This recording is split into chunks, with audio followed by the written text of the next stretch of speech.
It's time now for your weekly fishing reports and real-time outdoor news. This is the Southwest Outdoors Report. Hello everyone and welcome to fall. Fall is when the air temperature begins to cool around our region, especially at nighttime, and that sends the water surface temperatures in our lakes, reservoirs, and rivers falling. When those temperatures begin to drop like they are right now, one very important thing happens. The crappie fishing gets a lot better. The crappie begin to move, they go into a transition period, and they begin to feed and become easy to catch. Now, to help us demonstrate three great techniques to catch these crappie, we are going to be fishing on Proctor Lake today. That's a little lake in northwest Texas, but actually where we're fishing and what we catch in the next half hour really doesn't matter, because I can make you this guarantee. If you will learn and master the three crappie fishing techniques that we'll reveal in the next half hour, you are going to have a great chance to put a good mess of crappie in your live well, your fish basket, and on your fillet knife over the next 6 to 8 weeks. While we're out doing this today, we're going to be taking you around your region for your very latest local fishing reports from your favorite bodies of water with our team of reporters from Texas, Louisiana, and Oklahoma, both freshwater and saltwater. So let's get the NITRO Z8 launched, get this thing going, and get the party started back at the FSN studios. Here's your weekend planner. The salooner tables are indicating mixed conditions at the lake this weekend. The best game fish activity should be taking place on Sunday, with peak times starting about 4:30 a.m. and 5 p.m. Look for the sun to rise at 6:52 with sunset happening at 5:30. And evenings will include a waning moon 56% illuminated. We'll be right back with all of the current fishing reports from around the Southwest. And I'll have this week's Whataburger Ask the Pro question. The Southwest Outdoors Report is brought to you by Exide AGM Marine Batteries. Starts like new, stays like new longer. By Gene LaRue and Bobby Garland Lures. With our baits, a good day of fishing is in the bag. By MotorGuide Trolling Motors, engineered for anglers. And by NITRO Performance Bass Boats, pure performance.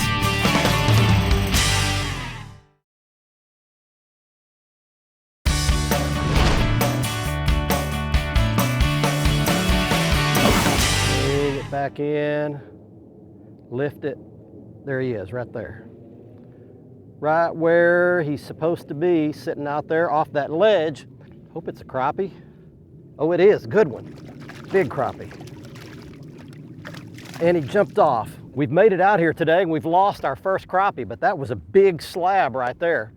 Let me set the stage for you on this really three-pronged technique on catching these cooler weather, cooler water crappie. The first and the most critical component is that these fish, for the most part, all around our region have moved out of the trees and brush where they've been all summer long in the hot weather. They've fanned out, scattered out, and they've moved off of drop-off ledges. And I want to show you the perfect spot. Any place you've got rock riprap that comes out and then drops off right on that little lip is a prime location for these transition fall going into winter time crappie. What I did was I found where that drop-off ledge is. I made a cast. Usually I use about a 1/4 ounce crappie head, dropping it straight down in that brush. Now I've gone down to an 1/8 and I can't even go to a 1/16. Once it hits the bottom out there, you lift that rod tip and let it swing back. Lift it and swim it. So this is really a swim and swing technique. Pick up that rod tip and then let that bait fall back, and those crappie will hit it on the swim or on the swing after you've lifted up. The last key to this kind of fishing is that there can't be a lot of brush around. You'll spend all day long getting snagged and breaking your jigs off. Let's start your fishing reports now elsewhere in the region by going to Oklahoma. Here's Gary Dollar. Hey, with all the beautiful colors of the trees right now and this nice weather we've been having, when you do catch a fish, it's kind of like a bonus. But you know what? We've got a lot of good fishing going on around the state right now. I checked out Lake Eufaula this past weekend, and I actually ran into guide Michael Thompson on the water. Michael was telling me the white bass he's been catching have kind of been moving in and out on a daily basis. Sometimes they're on the long points, sometimes he's got to look for a while to find them. Sandy's having his best luck about 15 to 20 feet deep right now, and obviously that'll continue to get deeper as we go on into the winter months. Now, what Don and I found on this day were that the shad were actually suspended more out in open water than they were anywhere else. But you know what? We were still seeing them in that 15, 17 to 20 foot of water. So we knew we needed to be fishing either at or above that depth. What we had our best luck on, we were taking 3 Bobby Garland 2-inch swimming minnows, putting them on a 3/16 ounce jig head, fishing all 3 of those on a single line. We were casting, we were trolling, we were strolling. Anytime we were in and around those schools of shad, we caught some nice white bass doing that. Best colors seem to be blue ice and pearl, which are great shad colors. The water in Eufaula's got a little bit of color. We were fishing down in the lower part of the lake, kind of in the dam section, Dutchess, Gentry Creek area. And the water temperature in that stretch, 64 degrees. We've got several types of birds on the water. You've got loons, you've got grebes, and you've got your gulls and your terns that are always constantly looking and indicating where those shad are. Use those signs to help you zero in on those shad. And once you find those fish, that's going to help you stay on the type of areas that you need to be fishing. But one thing about it, fall fishing in Oklahoma, a great thing to be doing, but you can't catch them if you don't go.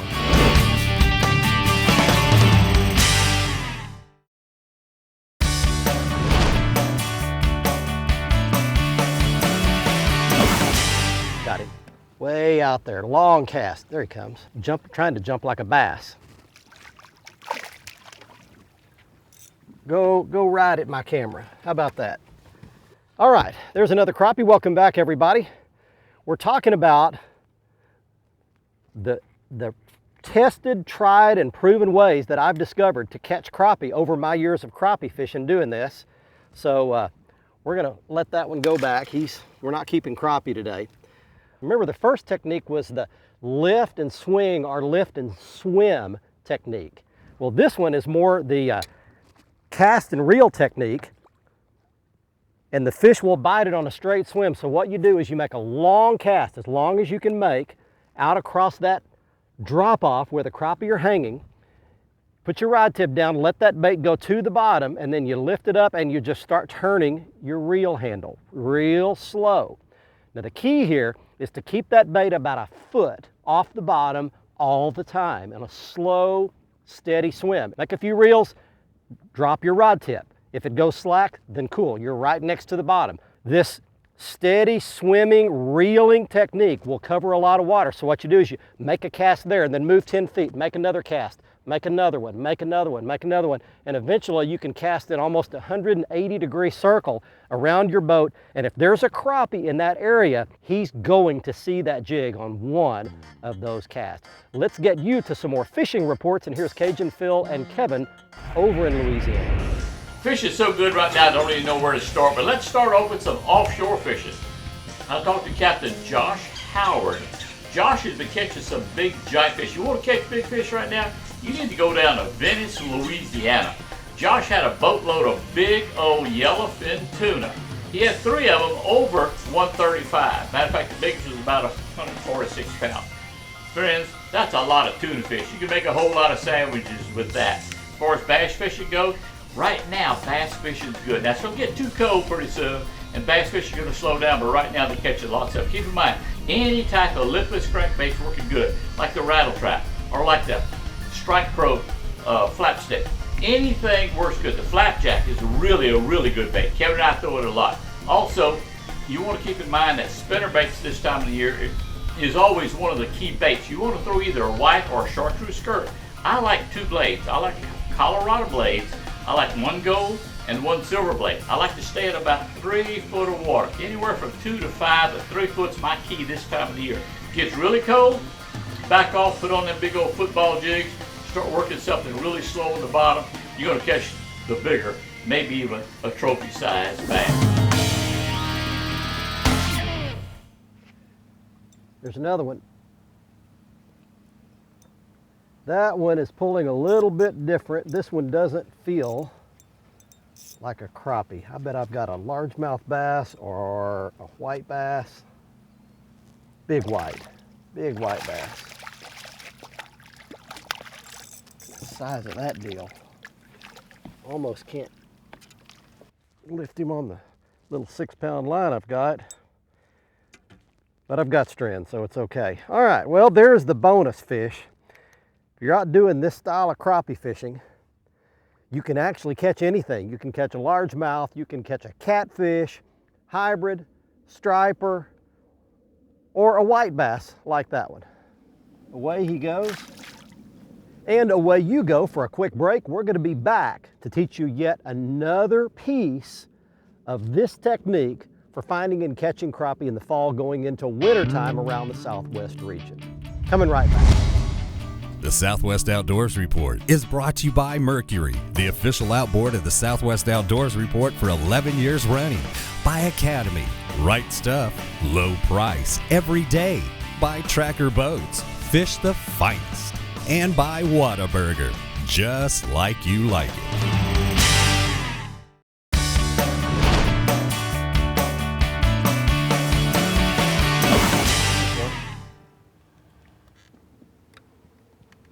Good crappie. There we go. That's what we came to do right there. Hey, welcome back everybody. Trying to demonstrate for you today the technique that I love, and I've done this and learned it over many years of crappie fishing. We started off showing you the lift and swing or lift and swim technique for catching them on a little crappie jig. This works everywhere, all across our region, both in the Southwest and our new viewers over in the Southeast region. Then we showed you the swimming technique that you drive the bait with the reel handle. Caught some doing that, and then there's a nice crappie. Away he goes. That one came on another technique that this is actually better when they're either ganged up in one location or when they're really finicky. All you do is open that bail, let that bait go all the way to the bottom, and I'm catching these fish in 13 to 16 feet of water, dropping it down, and then all you do, once it hits the bottom, is you gently lift your rod tip and hold the bait really still and use your trolling motor to gently ease yourself along extremely slowly.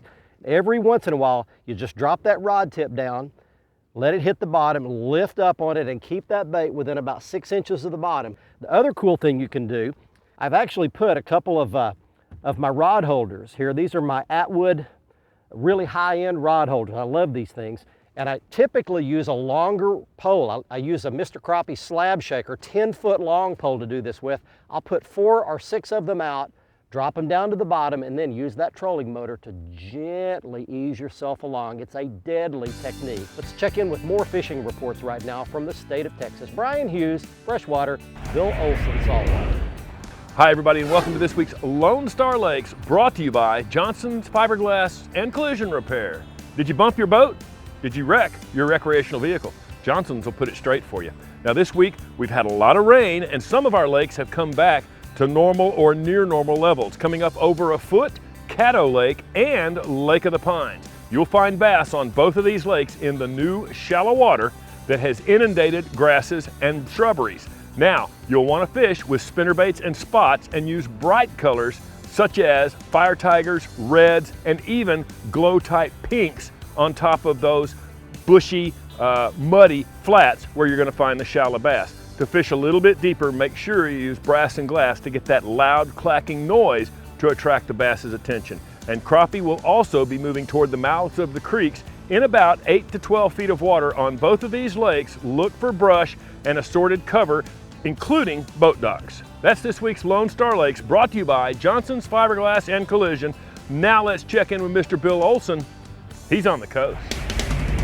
Hi folks, this week's report is brought to you by Port Aransas on Mustang Island, the fishing capital of Texas, where anglers enjoy pristine bays, estuaries, 18 miles of surf, and the deep blue waters of the Gulf of Mexico. Plus the local restaurants will even cook your catch come sundown. Come fish and play Texas Island style. For more information, visit portaransas.org. Well, another chill down rolls through Texas late this week and weekend, but then it's followed by a warm-up next week before cooler weather settles in. This yo-yo pattern has had anglers playing the wind, fishing the birds, deeper shell reefs, as well as playing the tides and catching fish around natural drains and mouths of back lakes. A variety of live and artificial baits fished under a popping cork in deeper water, or paddle tail soft plastics on light jig heads, and topwater lures fished on the flats have all caught trout and reds. On the lower coast, cooler water temperatures have a variety of fish, including trout, mangrove snapper, and snook, heading to the Brownsville Ship Channel, intracoastal waterway, and secondary channels. Flounder are also responding to changing conditions, particularly on the upper coast. Look for them around areas that drain marshes as well as flats, along channels or passes that lead to the Gulf. Now, last weekend, another rite of fall on the Texas coast began, and that is a blasting cast opportunity. Waterfowl seasons are now open, so you can hunt ducks in the morning, then go after trout and reds later in the day. Teal, gadwall, widgeon, and pintail numbers continue to build along the coast. And remember, 80% of the entire redhead population winter along the Texas coast. Don't miss this opportunity to hunt and fish the Texas coast. This weekend, Saturday has a single tide schedule of 1 high and 1 low tide. This Sunday has a double tide schedule of 2 high and 2 low tides. I'm Bill Olson, and I'll see you on the coast.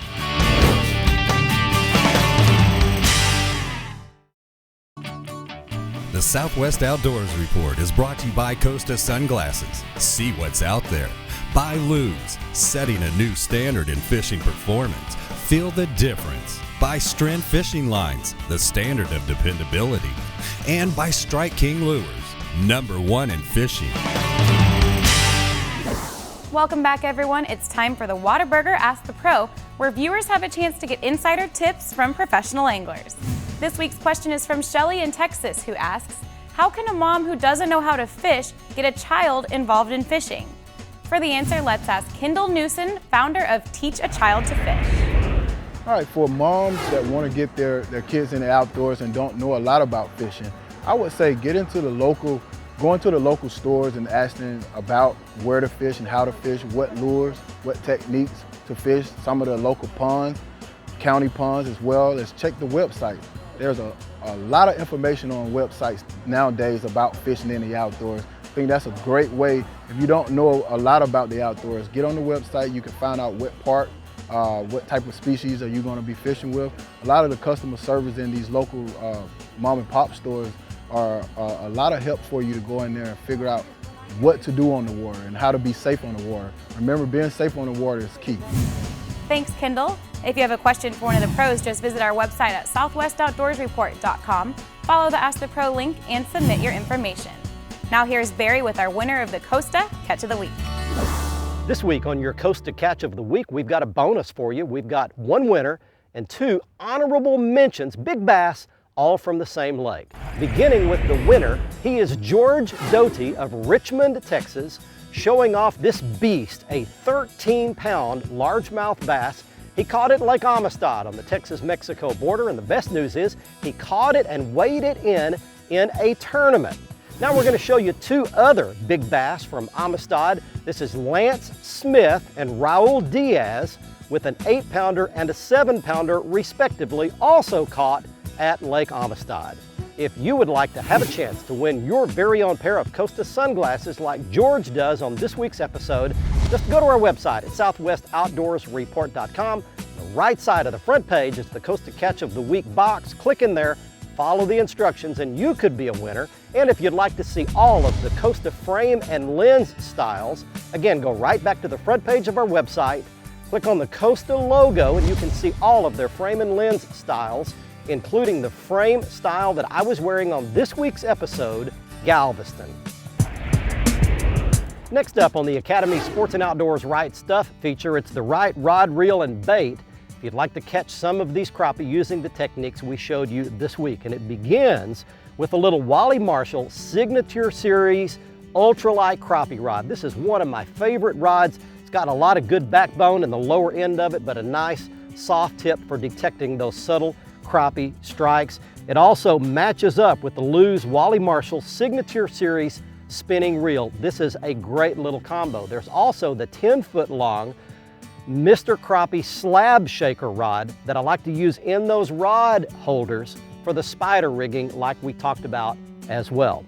Now, the bait that we caught most of the fish this week on is a little different than what I normally use. This is a little small 1/8 ounce jig head with a Bobby Garland Slab Slayer bait on the back of it, and this is an electric chicken color. This is a lighter jig than I normally use when I'm crappie fishing, but for the casting, we want to be able to make long casts and have a nice slow fall on that jig presentation, and that's why I went with the lighter head.